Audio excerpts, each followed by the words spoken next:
തീർത്ഥയാത്ര.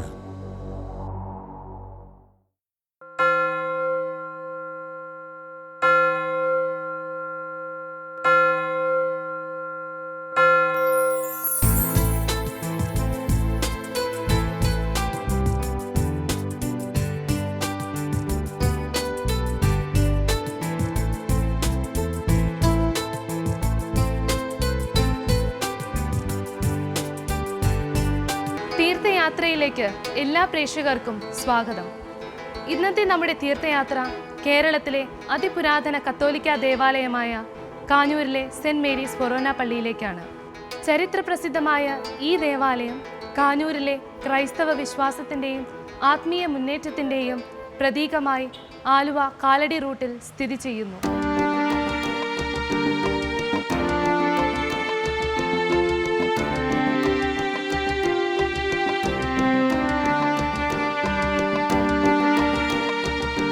ഇത് Kanjoor saint Mary's ഫൊറോന പള്ളിയുടെ മുഖ്യ അൾത്താരയാണ്.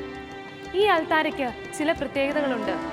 പുരാതനമായ കൊത്തുപണികളും പഴച്ചാറിലും ഇലച്ചാറിലും തങ്കഭസ്മത്തിലും ചാലിച്ചെടുത്ത ചിത്രങ്ങളാൽ അലങ്കൃതമാണ് ഈ അൾത്താര.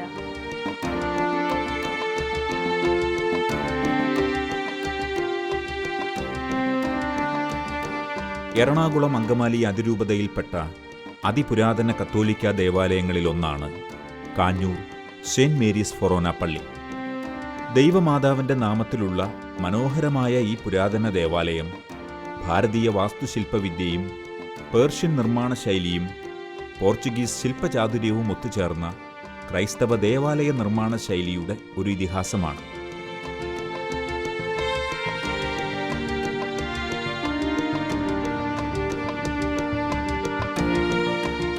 പള്ളിക്കകത്തെ ചിത്രപ്പണികളും കൊത്തുവേലകളും കാഞ്ഞൂർ പള്ളിയുടെ ആക്കവും തൂക്കവും വിളിച്ചറിയിക്കുന്നതാണ്. മദ്ബഹായുടെ മുകളിലുള്ള ആർച്ച് ഭാഗത്ത് കാണപ്പെടുന്ന മനോഹരമായ ചിത്രപ്പണികൾ, പച്ചിലച്ചാറും തങ്കപ്പൊടിയും ചാലിച്ചെടുത്ത പെയിന്റിങ്ങുകൾ നൂറ്റാണ്ടുകൾ കഴിഞ്ഞിട്ടും പുതുമ നഷ്ടപ്പെടാതെ ഇന്നും നിലനിൽക്കുന്നു.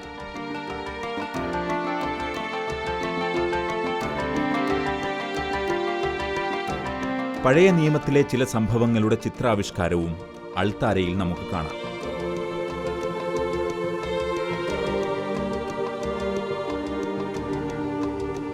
ഇന്ത്യയിലും വിദേശത്തുമുള്ള പല ചിത്രകാരന്മാരും കാഞ്ഞൂർ പള്ളിയിലെ പുരാതനമായ ഈ ചിത്രകലയെക്കുറിച്ച് കാണുവാനും മനസ്സിലാക്കുവാനും എത്താറുണ്ട്.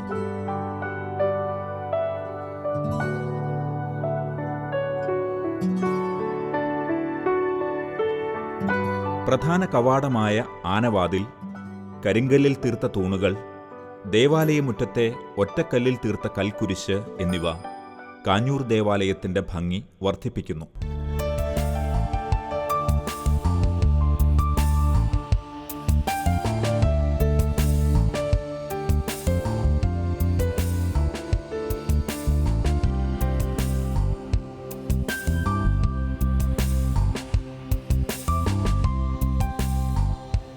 പരിശുദ്ധ ദൈവമാതാവിൻ്റെ നാമധേയത്തിലാണ് ഈ ദേവാലയമെങ്കിലും വിളിച്ചു വിളികേട്ട കാഞ്ഞൂർ പുണ്യവാൻ വിശുദ്ധ സെബസ്ത്യാനോസിൻ്റെ അദ്ഭുത സാന്നിധ്യവും ശക്തിവിശേഷണങ്ങളും കാഞ്ഞൂരിനെ മധ്യകേരളത്തിലെ പ്രസിദ്ധിയാർജിച്ച ഒരു തീർത്ഥാടന കേന്ദ്രമാക്കുന്നു.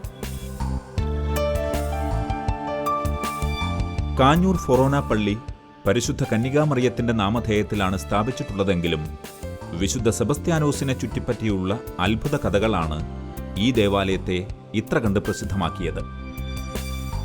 ഉദയസൂര്യനെപ്പോലെ തേജസ്സുറ്റ ഈ ദിവ്യരൂപം ഹോളണ്ടിൽ നിന്ന് കൊണ്ടുവന്നതാണ്.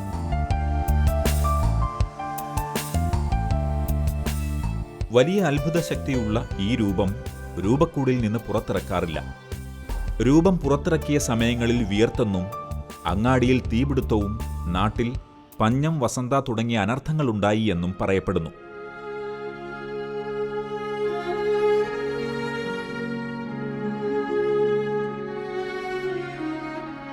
ഇവിടെ വരുന്ന തീർത്ഥാടകരുടെ പ്രധാന വഴിപാട് അമ്പെഴുന്നള്ളിക്കലാണ്.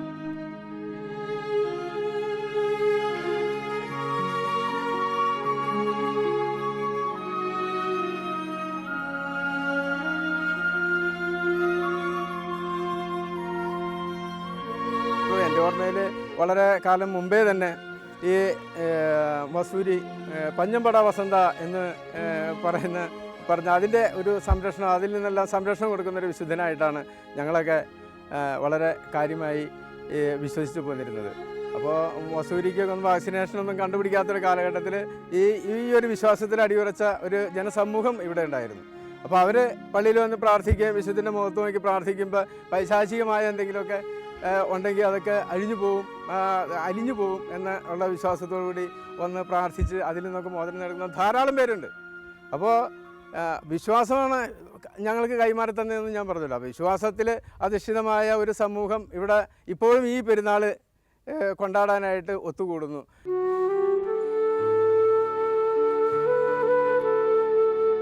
പച്ച പൊതിച്ചു നിൽക്കുന്ന ഈ പ്രകൃതി, ശാന്തമായി ഒഴുകുന്ന പെരിയാർ തീരം, മനോഹരമായ പാറക്കെട്ടുകൾ എന്നിവ കൊണ്ട് അനുഗ്രഹീതമാണ് ഈ കാഞ്ഞൂർ പ്രദേശം.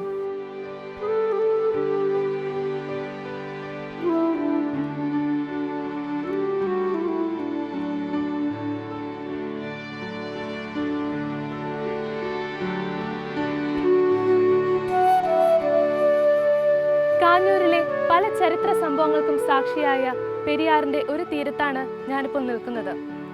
ശക്തൻ തമ്പുരാന്റെയും ടിപ്പു സുൽത്താന്റെയും പോർച്ചുഗീസ് മെത്രാന്മാരുടെയും സാന്നിധ്യം കൊണ്ടും ചരിത്ര സംഭവങ്ങൾ കൊണ്ടും സമ്പന്നമായ ഈ തീരത്താണ് കാഞ്ഞൂർ സെന്റ് മേരീസ് ഫൊറോന പള്ളി സ്ഥിതി ചെയ്യുന്നത്.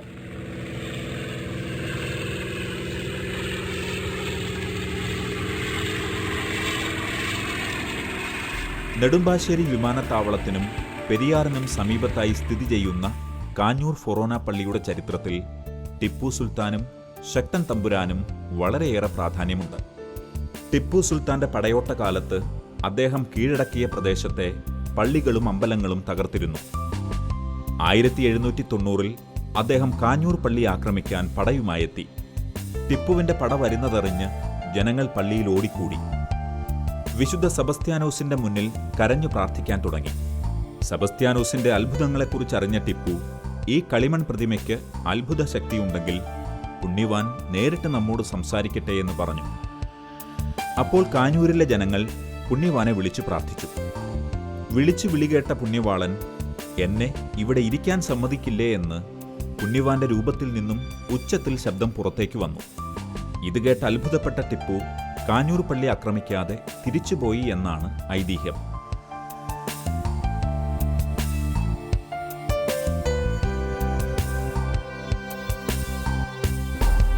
കൊച്ചി മഹാരാജാവ് ശക്തൻ തമ്പുരാൻ കാഞ്ഞൂർ പുണ്യവാളന് കാണിക്കയായി നൽകിയതാണ് ഈ ആനവിളക്ക്. ഇതിലെ എണ്ണ സകലവിധ മാറാരോഗങ്ങൾക്കും തീരാവ്യാധികൾക്കും സിദ്ധ ഔഷധമായി വിശ്വസിക്കപ്പെടുന്നു.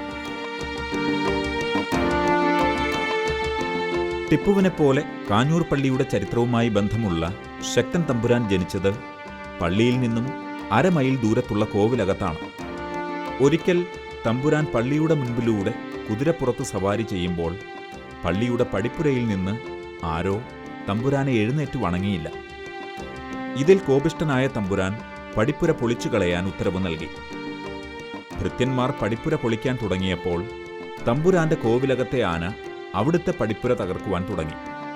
ഇത് പുണ്യവാന്റെ അത്ഭുതമാണെന്ന് മനസ്സിലാക്കിയ ശക്തൻ തമ്പുരാൻ പുണ്യവാളനോട് വിശ്വാസം വരികയും പ്രായശ്ചിത്തമായി പുണ്യവാന് ഒരാനവിളക്ക് സമ്മാനിക്കുകയും ചെയ്തു. ഈ ആനവിളക്ക് തിരുനാളിന്റെ സമയത്ത് മാത്രമാണ് പള്ളിയിൽ തൂക്കാറുള്ളത്. എൻ്റെ തലമുറയിൽപ്പെട്ട ആളുകളുടെ മനസ്സിൽ ബാല്യത്തിൽ തന്നെ കാഞ്ഞൂർ പുണ്യാളൻ്റെ പ്രതിഭാസം നിറഞ്ഞു നിന്നിരുന്നു. അന്ന് ഈ നാട്ടിലെ ഒരു ഉത്സവം എന്ന് പറയുന്നത് കാഞ്ഞൂർ പെരുന്നാളാണ്. സമീപ പ്രദേശങ്ങളിലെ ക്ഷേത്രങ്ങളിലും പള്ളികളിലും ഒക്കെ പരിപാടികൾ നടക്കുമായിരുന്നെങ്കിലും കുട്ടികളുടെ മനസ്സിലെന്നും നിറഞ്ഞു നിന്നിരുന്ന കാഞ്ഞൂർ പെരുന്നാളാണ്. ഇപ്പോൾ ഒരു പെരുന്നാൾ കഴിയുമ്പോൾ അടുത്ത പെരുന്നാളിനി എന്നാണെന്നുള്ള കലണ്ടറിൽ നോക്കി ഇങ്ങനെ ഞങ്ങൾ ഉത്കണ്ഠപ്പെടുമായിരുന്നു. കാരണം അത് ഈ നാടിൻ്റെ ഒരു ഉത്സവമായിട്ട് മാറിയിരുന്നു. പിന്നീട് വളർന്നു വന്നപ്പോഴാണ് കാഞ്ഞൂർ പുണ്യാളൻ എന്ന് പറയുന്നത് ഈ നാടിനെ നിയന്ത്രിക്കുന്ന ഒരു ഭക്തിയുടെ ശക്തിയാണെന്ന് ഞങ്ങൾക്ക് മനസ്സിലായത്. അമ്മയും അതുപോലെ എൻ്റെ കുടുംബാംഗങ്ങളൊക്കെ ഒരു അസുഖം വരുമ്പോൾ അല്ലെങ്കിൽ എന്തെങ്കിലും ബുദ്ധിമുട്ട് വരുമ്പോൾ എൻ്റെ പുണ്യാള ഈ പ്രശ്നമൊന്ന് പരിഹരിച്ചു തന്നാൽ, എൻ്റെ കുഞ്ഞിൻ്റെ അസുഖം മാറിയാൽ അല്ലെങ്കിൽ ഈ പ്രശ്നമൊന്ന് പരിഹരിച്ചു തന്നാൽ ഞാനവിടെ അമ്പെടുത്ത് വെച്ചേക്കാം, അല്ലെങ്കിൽ മെഴുകുതിരി എത്തിച്ചേക്കാം, അല്ലെങ്കിൽ ഇങ്ങനെ പൊന്നുകൊണ്ടുള്ള എന്തെങ്കിലും വഴിപാടുകളൊക്കെ. ഒരുപക്ഷെ എൻ്റെ അമ്മയ്ക്ക് കഴിയാത്ത വഴിപാടുകൾ വരെ പൊന്നിൻ്റെ ഒരു കുരിശ്, വലിയ കുരിശല്ലെങ്കിൽ പോലും ചെറിയ കുരിശൊക്കെ ഞാൻ അമ്മയ്ക്കെന്നാലും അതിനുള്ളൊരു സാമ്പത്തികമായ സാധ്യതകളൊന്നും ഇല്ലെങ്കിൽ പോലും ഈ പുണ്യാളിനോടുള്ള ഭക്തിയും വിശ്വാസം കൊണ്ട് അങ്ങനെ നേർന്നിരുന്ന് വളരെ കഷ്ടപ്പെട്ട് ആ വഴിപാടുകൾ നിവർത്തിക്കാനായിട്ട് അമ്മ ശ്രമിക്കുകയും ചെയ്തിരുന്നു. ഇതൊക്കെ കണ്ടുകൊണ്ടാണ് ഞാൻ വളർന്നത്. അതുകൊണ്ട് ഞാനൊരു ഹൈന്ദവ സമുദായത്തിൽ ജനിച്ച് വളർന്ന് ആ അമ്പലങ്ങളിലൊക്കെ പോകുന്നതിനേക്കാൾ കൂടുതൽ എൻ്റെ കുടുംബാംഗങ്ങൾ മുഴുവൻ വന്നിരുന്ന ഒരു പക്ഷേ ഈ ദേവാലയത്തിലായിരിക്കും എന്ന് എനിക്ക് തോന്നുന്നു. അത് കാരണം അത് മനസ്സിൽ പതിയുന്ന ഭക്തിയുടെ ആ ദൃഢത കൊണ്ടാണ് അങ്ങനെ സംഭവിച്ചത്. ഇതുകൊണ്ട് ഞാനൊരു ഈ പരിപൂർണമായിട്ട് ഇതിൽ മറ്റു ദേവാലയങ്ങൾ പോകുന്നില്ലെന്ന് അർത്ഥമില്ല. പക്ഷേ ഞങ്ങളുടെ ചിന്തകളിൽ നിന്ന്, ഞങ്ങളുടെ ഭക്തിമാർഗ്ഗങ്ങളിൽ നിന്ന് കാഞ്ഞൂർ പുണ്യാളിനെ മാറ്റി നിർത്തി ചിന്തിക്കാനായിട്ട് ഞങ്ങൾക്ക് ഒരിക്കലും കഴിഞ്ഞിട്ടില്ല. മാത്രമല്ല ഇവിടെ ഒരു ക്രിസ്തീയ സമുദായത്തിൻ്റെ ഒരു പിൻബലത്തിൽ മാത്രമല്ല ഇവിടെ ഉത്സവങ്ങൾ നടക്കാറുള്ളത്. എല്ലാ സമുദായക്കാരും, ഒരുപക്ഷെ പൊതുവെ പിന്നോക്കം നിൽക്കുന്ന മുസ്ലിം സമുദായം പോലും ഇവിടുത്തെ ഈ ആഘോഷങ്ങളിൽ അവരുടെ ദേവാലയങ്ങളിലൊരു ആവശ്യമാണെന്നുള്ളതിൽ വരുന്നതും ആ ഭക്തി സംബന്ധമായ കാര്യങ്ങൾ പങ്കുകൊള്ളുന്ന വളരെ അത്ഭുതത്തോടെ ഞാൻ ശ്രദ്ധിച്ചിട്ടുണ്ട്. വളരെ അപൂർവം. ഞാൻ കേരളത്തിൽ മാത്രമല്ല, കേരളത്തിന് പുറത്തും ഇന്ത്യക്ക് വെളിയിലും ഒക്കെ സഞ്ചരിച്ചിട്ടുണ്ടെങ്കിലും ഇതുപോലെ ജനങ്ങളെ ഏകോപിപ്പിച്ചുകൊണ്ടുള്ളൊരു ആഘോഷം മാത്രമല്ല, ഭക്തിയുടേതായിട്ടുള്ള അന്തരീക്ഷം ഞാനൊരു സ്ഥലത്ത് എനിക്ക് കാണാൻ കഴിഞ്ഞിട്ടില്ല.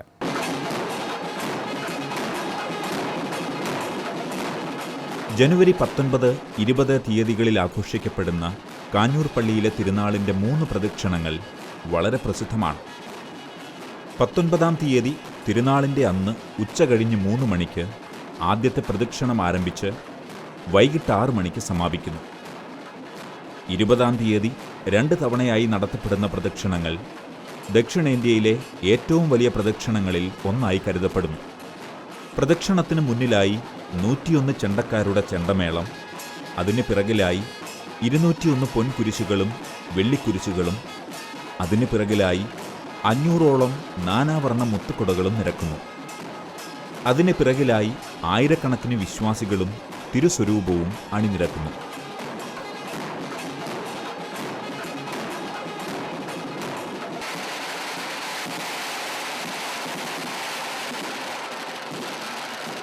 കാഞ്ഞൂർ പള്ളിയിലെ വെടിക്കെട്ട് പ്രസിദ്ധമാണ്. ശക്തൻ തമ്പുരാന്റെ കാലത്ത് കാഞ്ഞൂർ പള്ളിയിലെ തിരുനാളിന് കേൾക്കുന്ന നിരന്തരമായ കതിനയുടെ വെടിയൊച്ച അസഹ്യമായപ്പോൾ കതിനകളെല്ലാം പള്ളിയോട് ചേർന്ന പെരിയാർ പുഴയിൽ കളയുവാൻ തമ്പുരാൻ കൽപ്പിച്ചു. എന്നാൽ തിരുനാളിൻ്റെ പ്രദക്ഷിണത്തിന് പുണ്യവാന്റെ രൂപമിറക്കിയപ്പോൾ ആ കതിനകളെല്ലാം വെള്ളത്തിന് മുകളിൽ വന്ന് ഉച്ചത്തിൽ പൊട്ടുകയും ചെയ്തു.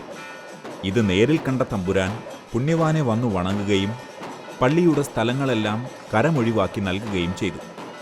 ജനുവരി 20-ാം തീയതി ഉച്ചയ്ക്ക് 12 മണിക്കിറങ്ങുന്ന പ്രദക്ഷിണത്തിന് പുണ്യവാനെ അകമ്പടി സേവിക്കാൻ എല്ലാ വർഷവും പരുന്തുകൾ മുടങ്ങാതെ എത്തുകയും പ്രദക്ഷിണത്തിൻ്റെ സമയത്ത് വട്ടമിട്ട് പറക്കുന്നതും നട്ടുച്ചയ്ക്ക് നക്ഷത്രങ്ങൾ തെളിയുന്നതും തീർത്ഥാടകരെ നിർവൃതിയിലെത്തിക്കുന്നു.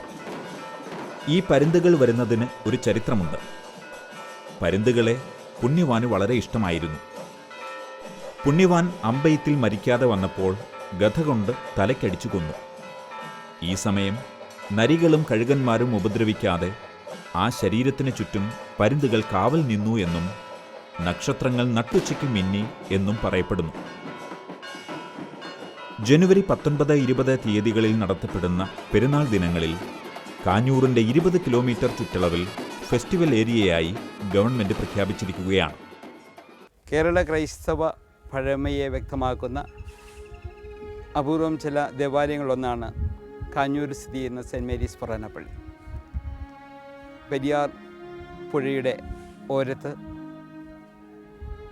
1011 വർഷത്തെ പാരമ്പര്യമുള്ള ഒരു ദേവാലയമാണ് കാഞ്ഞൂർ തീർത്ഥാടന കേന്ദ്രമായിട്ടുള്ള സെൻറ്റ് മേരീസ് ഫൊറാന പള്ളി. വർഷങ്ങൾക്ക് മുമ്പ് നമ്മുടെ മിഷണറിമാർ അവരുടെ പ്രത്യേകമായ പ്രചോദനവും സഹായവുമൊക്കെ ഉൾക്കൊണ്ടുകൊണ്ട് വളർന്നു വന്ന ഒരു ക്രൈസ്തവ സമൂഹമാണ് ഇവിടെയുള്ളത്. ഈ സമൂഹത്തിന് വേണ്ടതായ എല്ലാ ചൈതന്യവും ആദിമ ക്രൈസ്തവ സഹോദരങ്ങളിൽ നിന്നും പറവൂരും കൊടുങ്ങല്ലൂരുമൊക്കെ സഹോദരങ്ങളിൽ നിന്ന് ലഭിച്ചു എന്നാണ് നാം മനസ്സിലാക്കുക. ഇവിടെ ഈ കഴിഞ്ഞ 1011 വർഷത്തെ കാലയളവിനുള്ളിൽ ഒരു വലിയ ഒരു ക്രൈസ്തവ സംസ്കാരം തന്നെ വളർത്തിയെടുക്കുവാനായിട്ട് ഇവിടുത്തെ സമൂഹത്തിന് സാധിച്ചു എന്നുള്ളത് ഒരു സത്യമാണ്. അത് വ്യക്തമാക്കുന്നതാണ് കാഞ്ഞൂർ പള്ളിയും അതിനോടൊപ്പമുള്ള ഇവിടുത്തെ കാഞ്ഞൂരിലെ ക്രൈസ്തവ കുടുംബങ്ങളും സമൂഹങ്ങളുമെല്ലാം. ഏകദേശം 3000-ഓളം ക്രൈസ്തവ കുടുംബങ്ങൾ തിങ്ങിപ്പാർക്കുന്ന ഒരു കൊച്ചു ഗ്രാമമാണ് കാഞ്ഞൂർ. ഇതിനോടകം ഏകദേശം 5-6 ദേവാലയങ്ങൾ, ഇതിൻ്റെ കുരിശുപള്ളികളായിട്ട് പ്രവർത്തിച്ച ദേവാലയങ്ങൾ ഇന്ന് പൂർണ്ണ രൂപത്തിലുള്ള ഇടവകളായിട്ട് രൂപപ്പെട്ടിട്ടുണ്ട്. ഈ കുടുംബങ്ങളിലൂടെയെല്ലാം വളർന്നു വരുന്ന ക്രൈസ്തവ ചൈതന്യം ഇവിടുത്തെ മറ്റു ഇതര മതസ്ഥർക്കും ഏറെ പ്രചോദനമാകുന്ന രീതിയിൽ, സമൂഹത്തിന് മാതൃകയാകുന്ന രീതിയിലെല്ലാം ഈ സമൂഹത്തെ വളർത്തിയെടുക്കുവാനായിട്ട് നമ്മുടെ ഇവിടെ വന്ന ഈ 1100 വർഷത്തെ പാരമ്പര്യം നമ്മളെ സഹായിച്ചു എന്നുള്ളത് വലിയൊരു സംഭാവനയാണ് ക്രൈസ്തവ സമൂഹത്തിൻ്റെ എന്ന് പറയാതിരിക്കാൻ വയ്യ.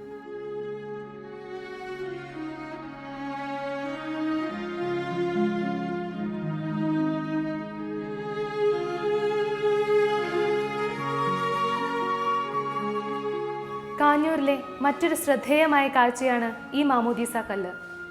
നൂറ്റാണ്ടുകൾ പഴക്കമുള്ളതും ഒറ്റക്കല്ലിൽ തീർത്തതുമായ ഈ മാമോദീസ കല്ലിൽ ധാരാളം കൊത്തുപണികളുമുണ്ട്. ഇവിടെ വെച്ചാണ് വിശ്വാസികൾ തങ്ങളുടെ കുഞ്ഞുങ്ങളെ മാമോദീസ മുക്കുന്നത്. ജോസഫ്, പിതാവിൻ്റെയും പുത്രൻ്റെയും പരിശുദ്ധാത്മാവിൻ്റെയും നാമത്തിൽ നിന്നെ ഞാൻ ലേപനം ചെയ്യുന്നു, ഇപ്പോഴും എപ്പോഴും എന്നേക്കും. ആമേൻ.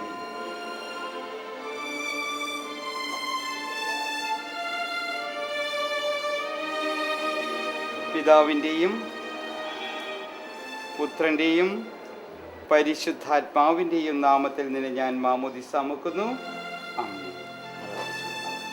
നമ്മുടെ കർത്താവ് ഈശോ മിശിഹ വിശുദ്ധിയുടെ വസ്തുത നിന്നെ അലങ്കരിക്കുകയും നിഷ്കളങ്കമായി ജീവിക്കുവാൻ നിന്നെ സഹായിക്കുകയും ചെയ്യട്ടെ. ആമേൻ.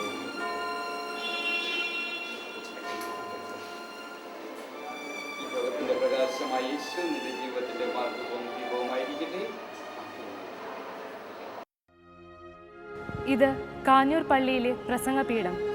പണ്ട് കാലത്ത് മൈക്കില്ലാതിരുന്ന സമയത്ത് ഇവിടെ നിന്നാണ് വൈദികർ പ്രസംഗിച്ചിരുന്നത്. ഇവിടെ വരുന്ന വിദേശികളും സ്വദേശികളുമായ എല്ലാ തീർത്ഥാടകരെയും ഒരുപോലെ ആകർഷിക്കുന്ന വിസ്മയ കാഴ്ചയാണിത്.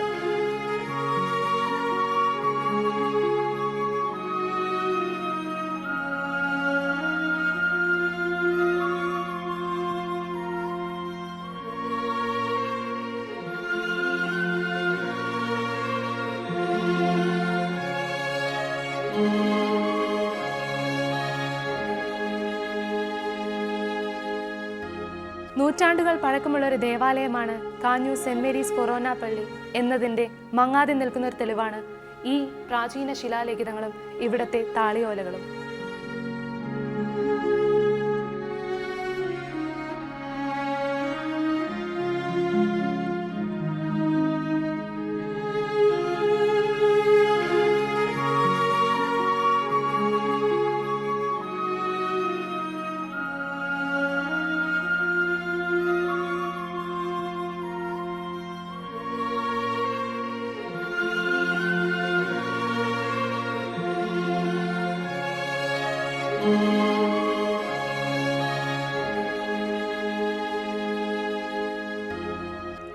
ഇത് കാഞ്ഞൂർ ഫൊറോന ചർച്ചിൻ്റെ പള്ളിമേടയാണ്.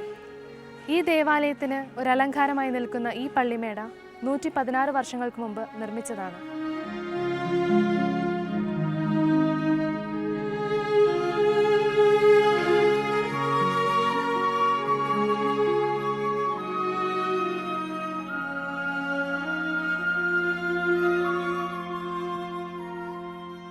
പല സ്ഥലങ്ങളിൽ ചെല്ലുമ്പോൾ, ഇപ്പോൾ ശ്രീമൂലകർന്ന് ചെല്ലുമ്പോൾ പലരും ചോദിച്ചിട്ടുണ്ട്, ഇങ്ങനെ കാഞ്ഞൂരിൻ്റെ അടുത്തല്ലേ, കാഞ്ഞൂർ പള്ളിയുടെ അടുത്താണോ?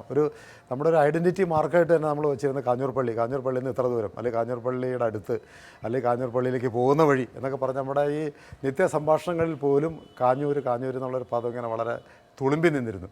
അപ്പോൾ അതൊക്കെ വളരെ ചെറുപ്പത്തിൽ തന്നെ മനസ്സിൽ പതിഞ്ഞാണ്. അതുകൊണ്ട് പുണ്യാളനെ മാറ്റി നിർത്തിക്കൊണ്ട് ഈ പ്രദേശത്തുള്ള ആർക്കും, നിരീശ്വരവാദികൾക്ക് പോലും ചിന്തിക്കാൻ കഴിയുമെന്ന് എനിക്ക് തോന്നുന്നില്ല. പിന്നെ എൻ്റെ ഒരു ചെറുപ്പകാലത്തൊരു കാഴ്ച എന്ന് പറയുന്നത്, അന്ന് ബസ് സൗകര്യം, ഓട്ടോറിക്ഷ, കാറൊന്നും ഇല്ലാത്ത ഒരു കാലഘട്ടത്തിൽ ഫോർട്ട് കൊച്ചി, ചേർത്തല തുടങ്ങിയ സ്ഥലങ്ങളിൽ നിന്ന് ആളുകൾ കാൽനടയായിട്ട് അമ്പ് കയ്യിലേന്തിക്കൊണ്ട് ചെണ്ടയുടെ മേളത്തോടു കൂടി ഒക്കെ വരുന്നൊരു കാഴ്ച. അതിപ്പോൾ വളരെ അപൂർവമായിട്ട് മാത്രമേ കാണുന്നുള്ളൂ. കുടുംബത്തോടും അല്ലെങ്കിൽ ആ നാട്ടുകാരോടൊക്കെ കൂടി സംഘടിച്ചുകൊണ്ട് അവരിങ്ങനെ റോഡിൽ കൂടി വരുന്നൊരു കാഴ്ച വളരെ അത്ഭുതത്തോടുകൂടി ഞാൻ ഇങ്ങനെ നോക്കിയിട്ടുണ്ട്. അപ്പോൾ ചെറുപ്പത്തിലൊക്കെ ഞങ്ങളിങ്ങനെ സ്കൂളിൽ പോകുന്ന വഴിയായിരിക്കും ചിലപ്പോൾ ഇങ്ങനെ ഒരു സംഘം വരുന്നത്.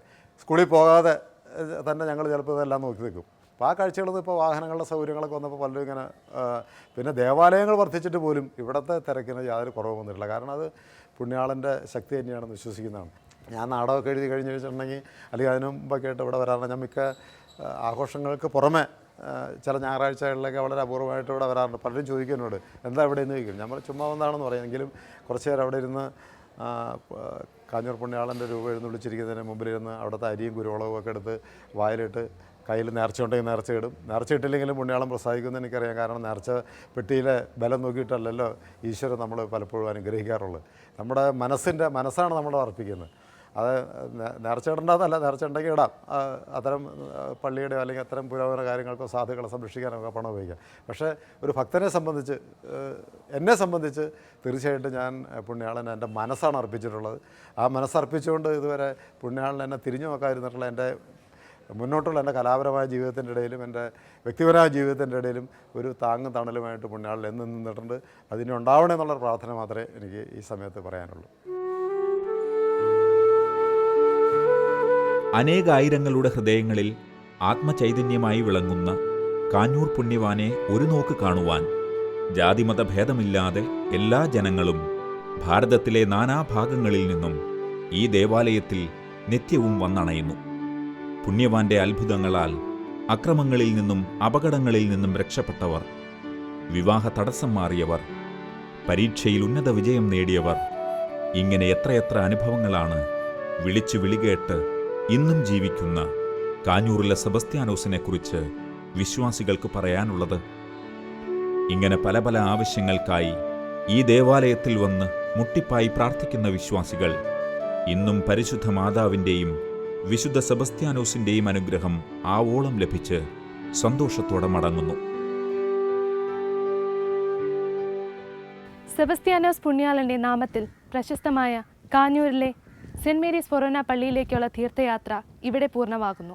കാഞ്ഞൂർ പുണ്യാളനെക്കുറിച്ചും ഈ ദേവാലയത്തെക്കുറിച്ചും കൂടുതൽ അറിവുകൾ നിങ്ങൾക്ക് ലഭിച്ചുവെന്ന് ഞാൻ വിശ്വസിക്കട്ടെ. പരിശുദ്ധ മാതാവിൻ്റെയും കാഞ്ഞൂർ പുണ്യാളൻ്റെയും എല്ലാ അനുഗ്രഹങ്ങളും നിങ്ങൾക്കുണ്ടാകട്ടെ എന്ന് പ്രാർത്ഥിച്ചുകൊണ്ട് ഞങ്ങൾ അടുത്ത തീർത്ഥാടന കേന്ദ്രത്തിലേക്ക് യാത്രയാവുകയാണ്. നന്ദി, നമസ്കാരം.